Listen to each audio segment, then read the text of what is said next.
Practice 3 skills and make one hip hugger pouch. Coming up.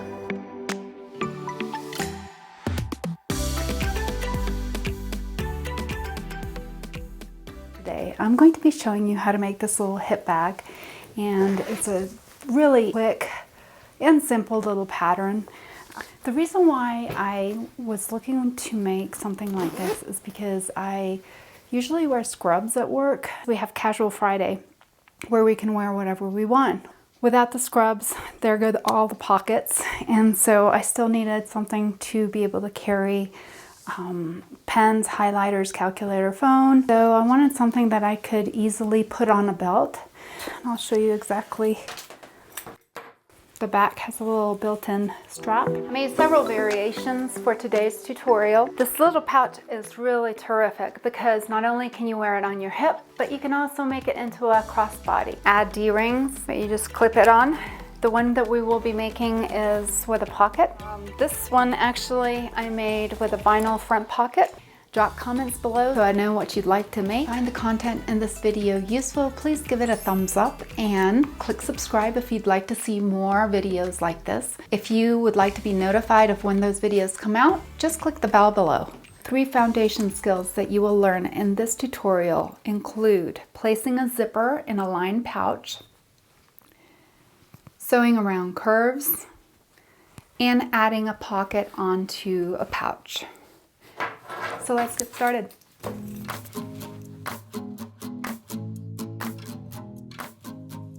You could use vinyl if you have a heavier duty sewing machine that can handle heavier weight fabrics. So let's get into it and let me show you what materials that we're going to need for the project.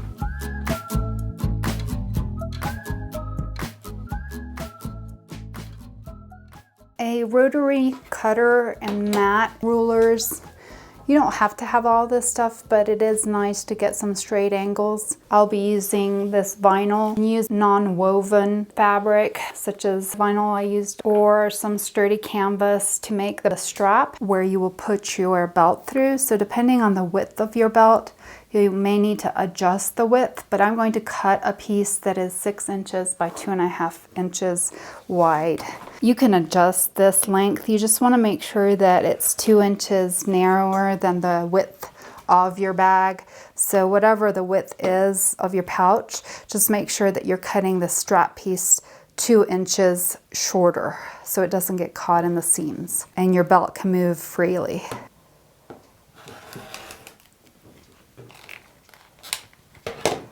And there you have your piece for your belt. I like to add a zip tab to the pouch so it makes it easy to open and close the zipper pouch when it's sitting on your hip. This piece of vinyl is 1.25 inches by 2.5 inches long. If you're using a cotton or another fabric that needs to withstand you pulling on it, you'll probably want to interface it and also use a little bit wider so that you can hem it so it won't fray. You're going to need a zipper that is 11 inches or longer. In this case I use zipper tape, but you could use any zipper. This is a number 5 zipper. You'll need interfacing for the cotton fabric, something round for the bottom to round the edges. Some other useful tools would be small scissors, some clover clips. If you don't have those, you could use pins. This is not necessary, but it's helpful. It's a Teflon foot for your sewing machine, and I like to use it when I'm using things like vinyl. It helps to glide along. You can easily use your regular foot and put a piece of Scotch tape on the bottom of it to help it glide along. And the type of needle will depend on the type of fabric that you're using. Name tag is absolutely not necessary. As far as the sizes of your fabric, you're going to need 2 square pieces, 8.5 by 8.5 inches. You could use a lot of different fabrics for this. It all really has to do with the capability of your sewing machine. If you are able to sew through thicker fabric, then you could use heavier canvas material, waterproof canvas. And something that I didn't mention is that you can adjust the size to meet whatever your needs are for the use of your bag. 2 pieces of the same size for the lining Now you can use the same fabric all the way across, and if that was the case, you would just use 4 cuts of 8.5 by 8.5. 2 pieces for your pockets, 8.5 by 6 inches. All of the pieces will be interfaced. I am using Palon SF101. You may want to cut the pieces of interfacing smaller so that they're not adding bulk to your seams. So the 3 steps that we will follow in this tutorial. First is prepare your fabrics. Wash all your fabrics the same way you would wash if you were following a pattern. If you don't, you'll get shrinkage when you apply the iron to fuse the interfacing on, and then you'll wind up with a piece of fabric that has a lot of buckling in it. Somewhere around here I have something that is that way. I learned the hard way. And the next step is to cut out your fabric using either scissors or a rotary cutter and ruler. The second step is to apply the interfacing to the back of your fabric by ironing it on. The third step will be to actually sew your pieces together. So let me show you. I am actually going to place a label behind the center to make sure that you take into account that part of this is going to be in the seam allowance. Sort of play with it and decide where you want it. I like using a piece of double-sided tape. If you don't have this, you could use a tiny little piece of Scotch tape. It shouldn't affect your needle if you're going around it and you put the Scotch tape in the center. And then just kind of hold it out and see if it's straight and attach it.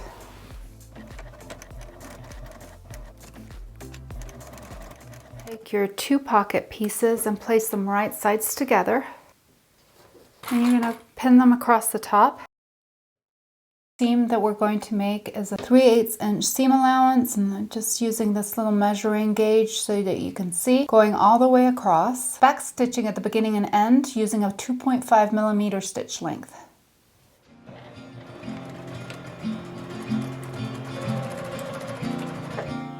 Okay, then I'm going to take it and press it open. So I'm going to top stitch across with a 3 millimeter stitch length at an 1/8 inch seam allowance. Press it with wrong sides together. You can finger press or take it to the ironing board. You can also put some clips on to stop it from shifting. Set your stitch length to 3. And this time you don't have to back stitch because this is going to be caught in the other seam when we sew it. So next I'm going to baste the pocket to the main exterior so that things don't get shifted while we sew everything together. So I'm going to use a 4 millimeter stitch length at a 1/4 inch seam allowance.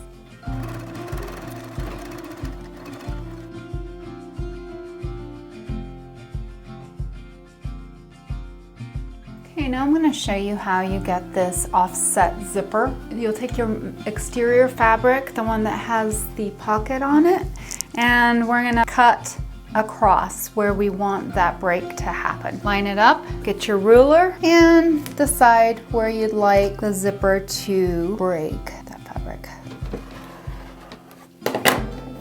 The lining piece you cut off the same way and cut it at the same place, so you'll wind up with this panel and that panel that have been separated. Okay, so the next step is rounding the corners, all of the 4 pieces, including the lining. Just use the bottom of a soda can. You can, this is actually what holds my pens. I think it used to hold my toothbrush.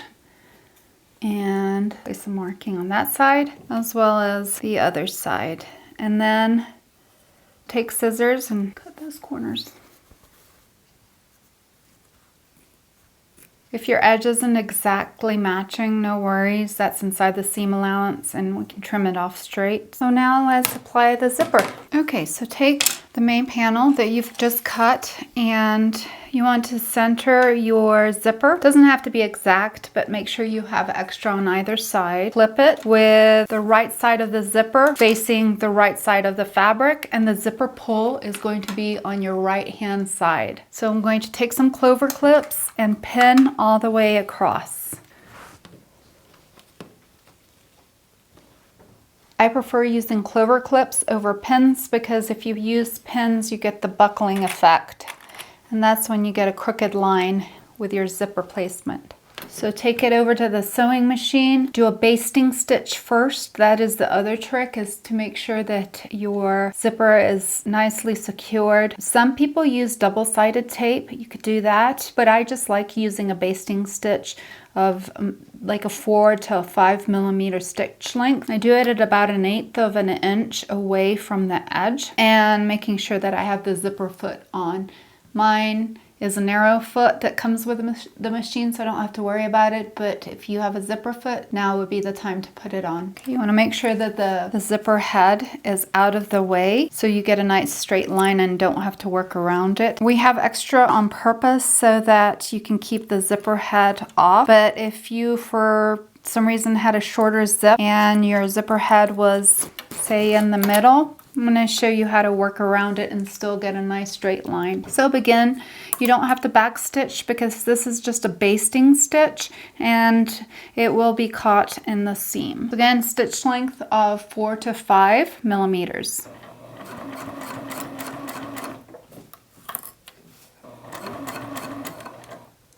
Okay, so now approaching the zipper head, where beginners tend to have a hard time is they'll try to work their way around it and then get all kinds of wonky, unstraight lines.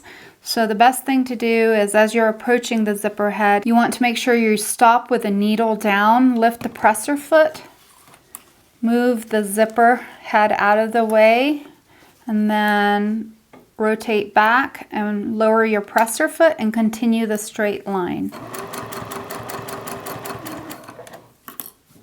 You can use the edge of your foot to make sure that you're getting a consistent straight line.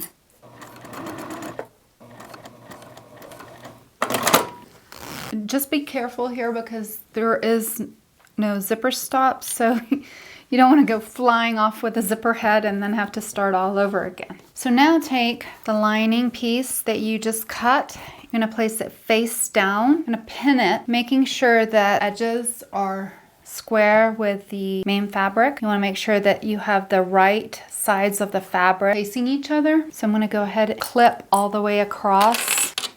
Make sure that you've got the edges lined up well.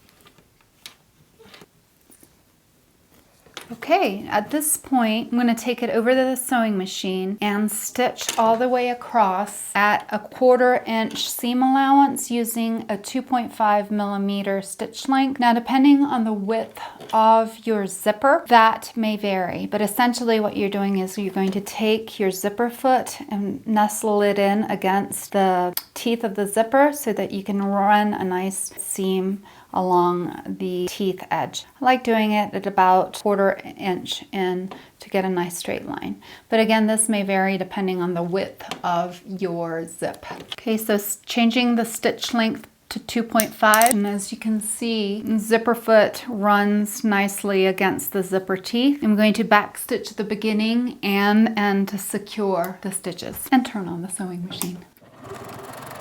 And as you're working with a zip, you always want to make sure you're monitoring where the zipper head is. And backstitch. Okay, next you're going to press the fabrics away from the zipper. I'm going to take it to the ironing board, press the wrong sides together. Also putting a clip on either side to secure it. That way when I go to top stitch it, everything will be held well in place. If you're using a polyester zip like I'm using, when you're pressing, take care not to press on the teeth because that will melt the teeth. Also want to make sure that if you have a vinyl or cork or a label that you're not pressing on the label and melting it. Flip the edge. Again, I want to make sure that I've pulled fabric well away and that I have a nice even gap between the zipper teeth and the edge of the fabric. I'm going to take it to the sewing machine and do a top stitch 1/8 of an inch away from the edge using a 3mm stitch length. Next, take the top piece that you cut away, and if you're using a directional print, meaning that your patterns are facing a certain way, take care to make sure that your pattern that you're putting is in the right direction. In my case, it doesn't matter. The print's non-directional, so you can just kind of decide which side you like the best. So I think I'm going to do it that way. And what you're going to do is you're going to take it and place the right side facing down with a zipper facing up the right way. Your zipper pull is going to be on your right hand side, and you clip it all the way across, making sure your edges are lined up nicely. Okay, so take it over to the sewing machine and do a basting stitch 1/8 of an inch from the edge, 4mm stitch length. No need to back stitch.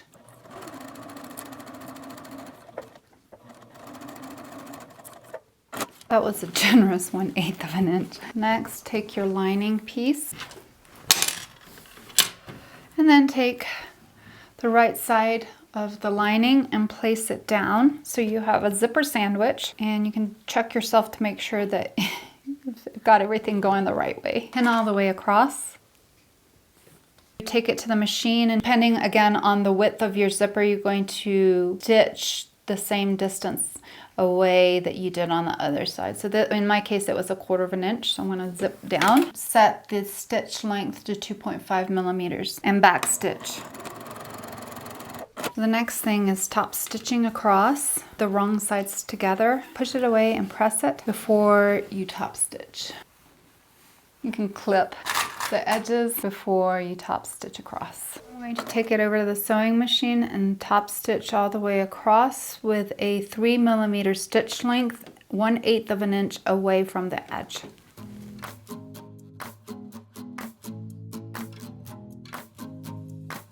The front panel is now complete. Okay, so next we're gonna work on attaching the channel for the belt. Just take the back of your pouch and you're gonna fold it in half to find the center. I'm gonna just press it with iron. And take your piece of vinyl or whatever your non-woven fabric that you're gonna use for your channel and give it a little press. I'm gonna put it on the back. For placement, you want to make sure that you have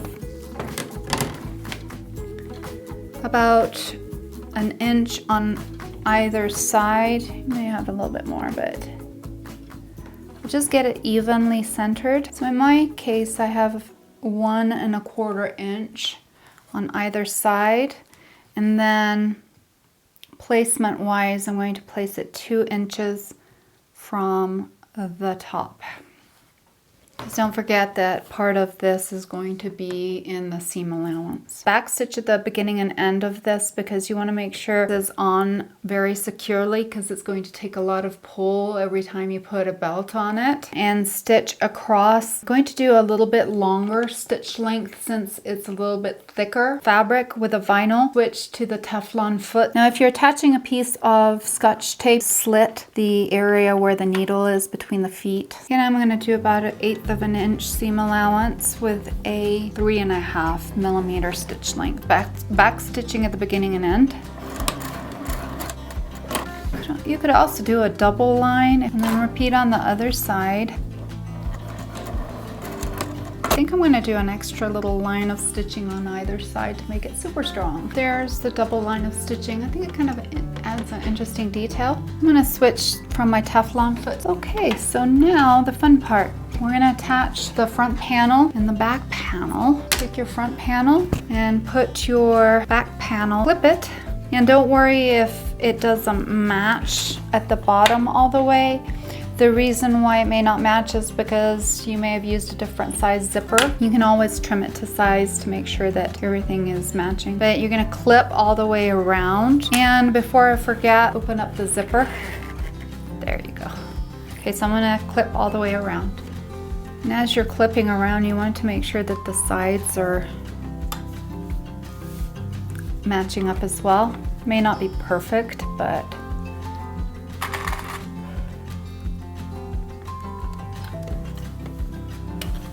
When you get to this side, see that the zipper mouth is, the zipper is open.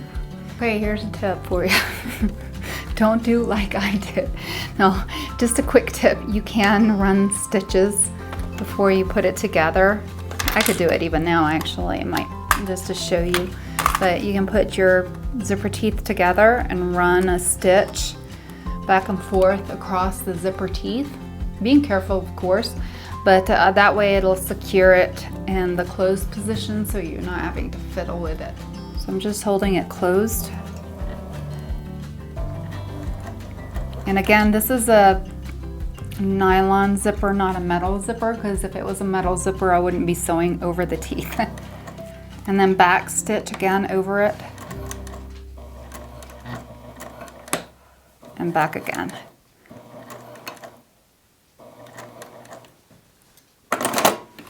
Okay, so that kind of holds it closed together, so makes it easier for when you're clipping down the side. There we go. See? So much better. On this side, I want to show you how to attach the zipper tab. So for the zipper tab, I'm going to put it wrong sides together, and I'm going to place it. Let's move the zipper head out of the way a little bit. But you're going to place it on the edge with the edges facing out, and then when the pouch is turned the right side out, this will pop out the right way. So I like to take my edges and put it over the edge slightly, because that way you make sure that you're catching it when you sew. Also, when you're placing it, you want to try to make sure you're placing it straight. One clip on one corner, on the other side. Finish clipping all the way around. I'm going to finish clipping around the edges. I'm going to sew a 3/8 of an inch seam allowance with a 2.5 millimeter stitch length all the way around. Let me just move the zipper open more. Go across, back and forth, just to secure it. As you get to the edge, stop and pivot to give it that nice 90-degree angle, making sure you still have that 3/8 of an inch seam allowance.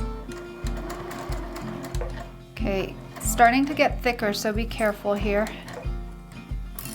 And this is where, if your machine doesn't like to sew through thick things, you'll be thankful that we kept the interfacing a little bit smaller than the main piece of fabric.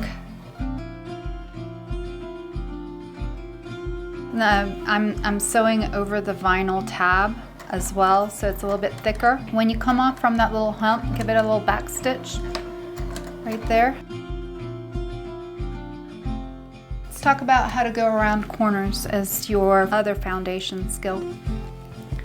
If you're beginning, you can take a pencil and mark your seam allowance as needed. 3/8 seam allowance. Get this way. So you have a stitching guide, and then you can follow you can draw in your curve if you need to, just to give you a better idea of how to follow that curve. Now, when you're working around a curve, you want to go slowly, even if it means pivoting multiple times. So let me show you what I mean.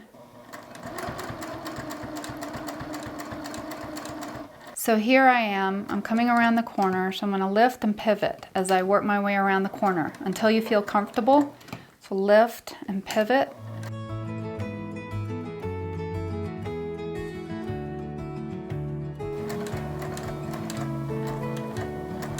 There you go. Then you go down and straight.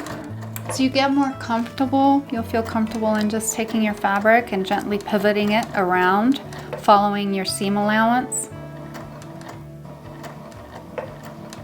And if needed, just pivot. You're just trying to create a smooth, rounded corner. You can also trim off that extra too if it's bothering you, but I'm going to just eyeball the 3/8 of an inch, back stitch across the zip.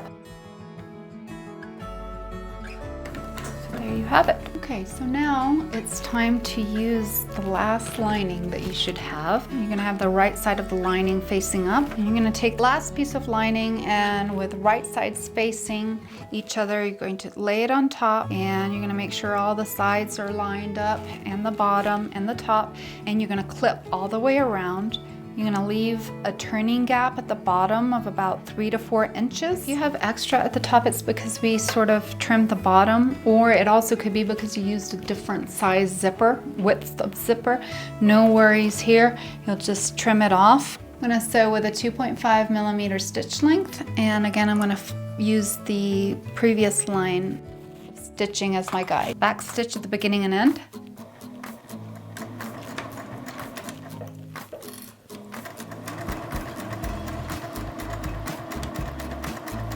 You just want to make sure you're staying to the outside of that line, because if you go on the inside, then you'll see that the stitching when you turn the bag.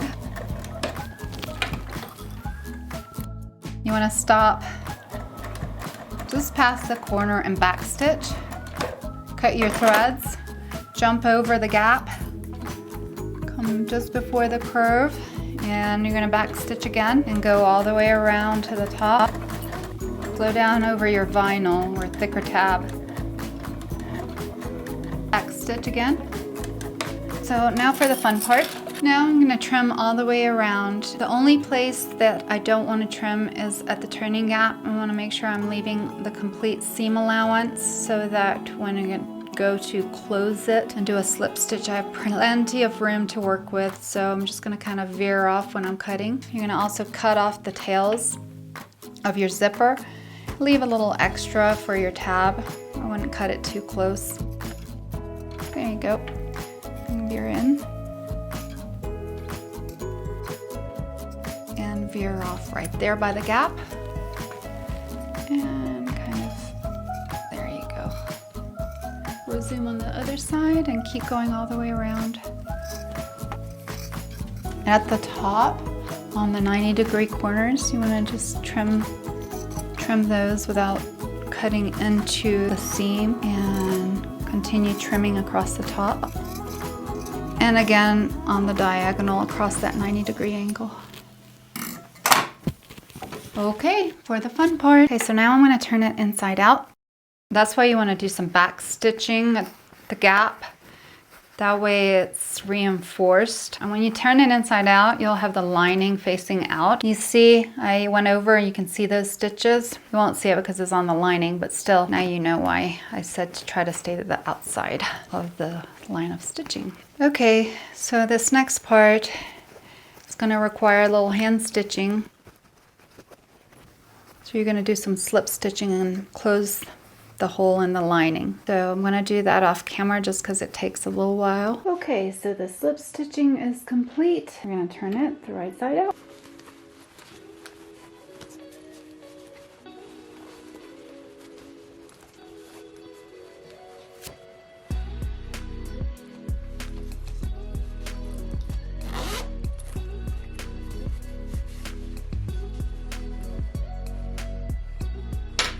You can press it.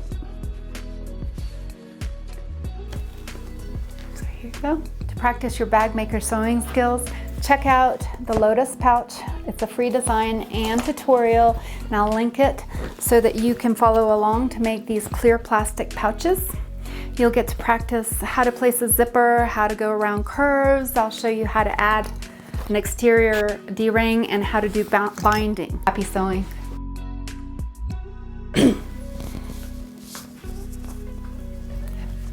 Three